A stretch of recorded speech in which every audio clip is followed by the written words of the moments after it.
ધોરણ 10 બોર્ડની પરીક્ષાનું જાહેર થયું 87.56% પરિણામ. ગત વર્ષની સરખામણીએ પરિણામમાં 18%નો વધારો. ગાંધીનગર જિલ્લાનું સૌથી વધુ જ્યારે પોરબંદર જિલ્લાનું સૌથી નીચું પરિણામ. ફરી એકવાર વિદ્યાર્થીનીઓએ મારી બાજી.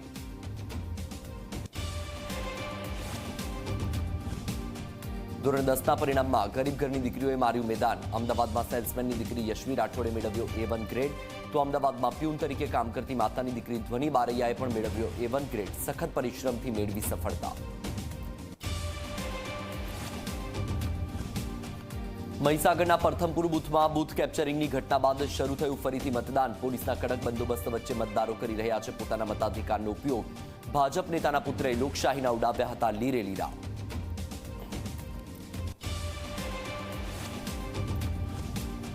સુરતમાં કોંગ્રેસને દગો આપીને ગાયબ થયેલા નિલેશ કુંભાણી 21 દિવસ પછી આવ્યા જાહેરમાં. કહ્યું 2017માં કોંગ્રેસે મારી ટિકિટ કાપી હતી, એટલે મારા ટેકેદારોએ લોકસભા ચૂંટણીમાં લીધો બદલો. ગદ્દારી કરવાની વાત કરે છે ને, કોંગ્રેસે પહેલી ગદ્દારી કરી હતી 2017માં. આકરી ગરમી વચ્ચે આજથી 7 દિવસ સુધી ગુજરાતમાં માવઠાની આગાહી. વીજળીના કડાકા ભડાકા સાથે વરસી શકે છે કમોસમી વરસાદ. આજે ઉત્તર મધ્ય અને દક્ષિણ ગુજરાતમાં પડી શકે છે વરસાદ.